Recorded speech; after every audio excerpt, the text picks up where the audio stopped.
Friends, the story begins up in space, where communication is happening from the International Space Station. Voices of November Alpha 1, countdown, and a launch from the ground. But this calm opening doesn't last long. News bulletins start appearing on the screen. The tension that has been going on for years between China and the United States has now reached a dangerous turn, and the entire dispute is over Taiwan. News anchors are telling that new incidents have happened in the Taiwan Strait. The Chinese Coast Guard boarded a Taiwanese tourism charter.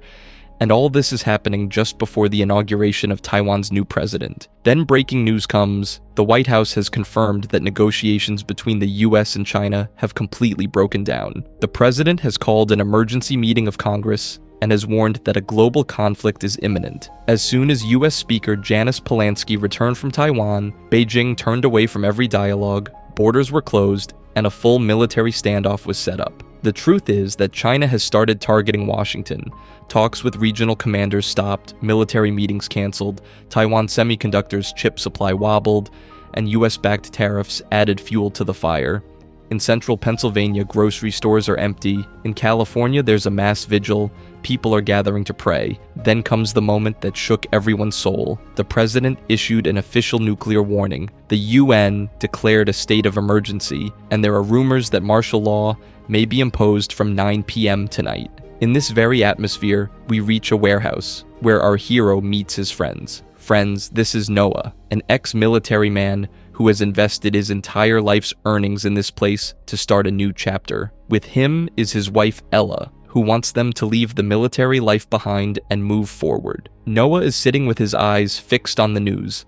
The situation seems very bad to him. Then a very special character enters the scene, Knox. He is a broken man, has befriended alcohol, and is tangled in his own world. He tells Noah that he is going out with some friends. There Knox meets 3 strange people, Dog, Wolf, and Wrench. These 3 consider themselves to be real tough men. Knox makes fun of their names, calls them the Powerpuff Girls, Bubbles, Buttercup, Blossom. This thing reaches Dog's crew, and the atmosphere heats up. Here Noah and Ella are talking among themselves. Ella explains that they are no longer in the military. DHS will handle all this. Their job is to build up this business. She gently says that people have been talking about bombs falling since 1950, so first let's paint these walls. Both share an emotional moment. Their dog threatens Knox that when the bomb drops, they will rule the area. Whoever comes in the way will be severely punished. Knox has drunk too much. He just apologizes and leaves. Dog tells Wolf to keep an eye on them. This could be interesting. The scene shifts to another place where we meet Sai, Noah and Ella's tech-savvy friend. He was looking for stirring sticks,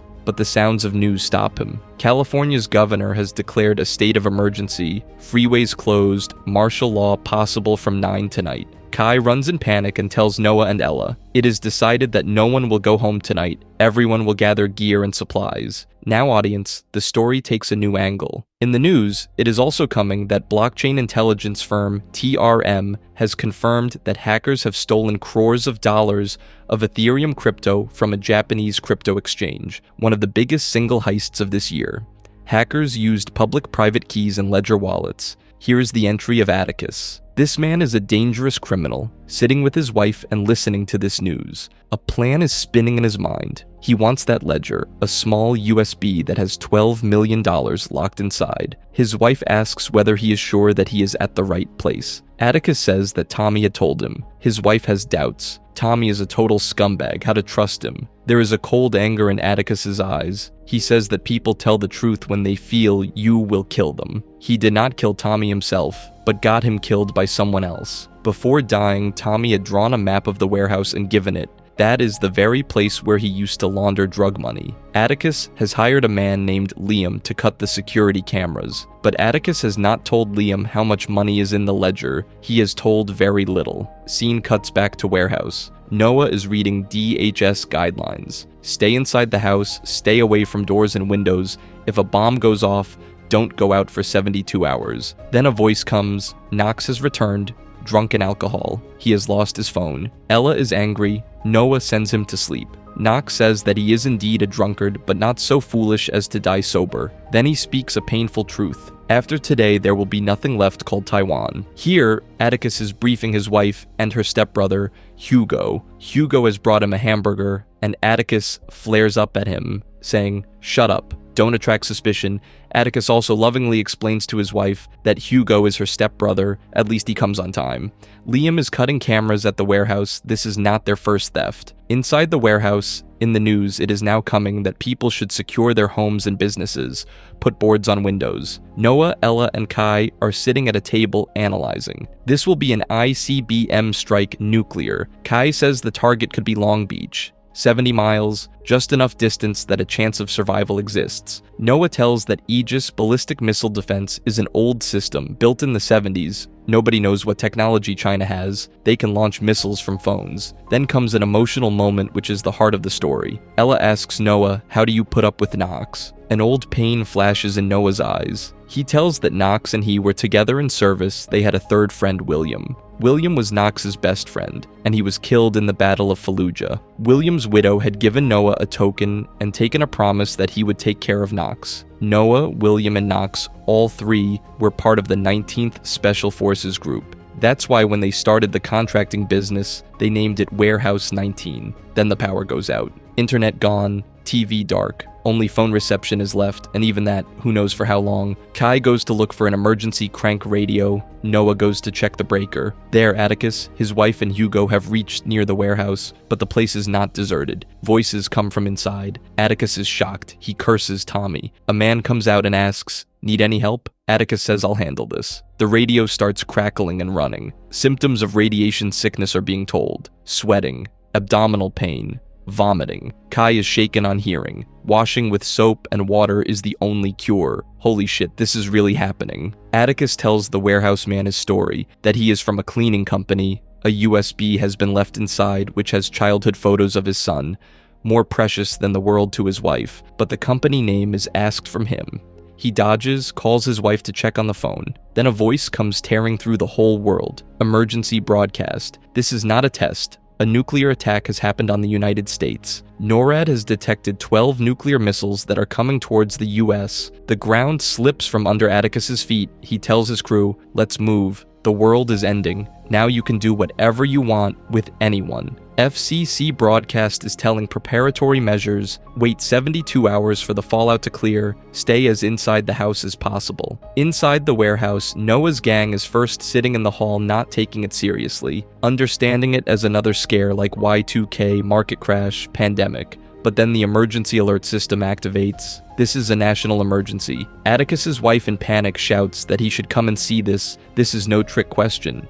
There in the warehouse, Ella is slapping Knox like crazy to wake him up, wake up, wake up. The militia people have come. Noah reaches the door. Outside, Atticus tells an 8-month fake story that he was bringing things here with his wife. Noah carelessly says, "Get out of here." Atticus pulls out his gun. Noah too. But then from behind, Knox hits Atticus on the head with a beer bottle. Atticus is adamant on his point. There is something in this warehouse that is his. He threatens Ella that if she wants to keep wifey healthy, then listen to him. But Knox comes forward. He is the cavalry. Where is dog? Then comes an intense action sequence. Noah falls back, Atticus's wife, and he get into a hand-to-hand fight. Atticus's wife calls him tough guy. There is a tremendous struggle between the two. Then outside, the sky bursts open. And friends, this is the moment the whole world was waiting for. Big twist. Outside, a big mushroom cloud rises. Everything starts burning. A little girl asks her mother, "What is this?" And the very next moment, both of them vanish. The radiation wave instantly ended everyone. Noah,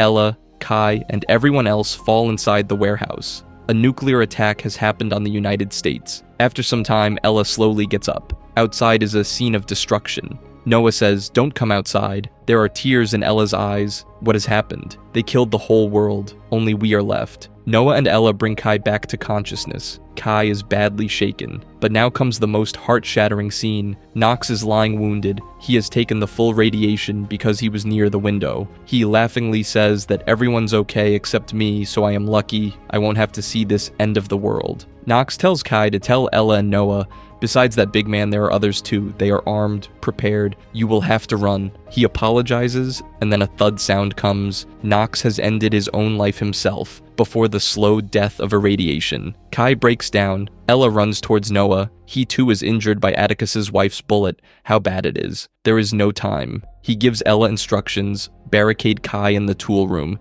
There is a rope chain there. Lock it from inside. The explosion was close. Kai will also get radiation. He will eventually be sick. In the tool room is Noah's gun case. His gear is there. His rifle is there. Ella has to wear all that.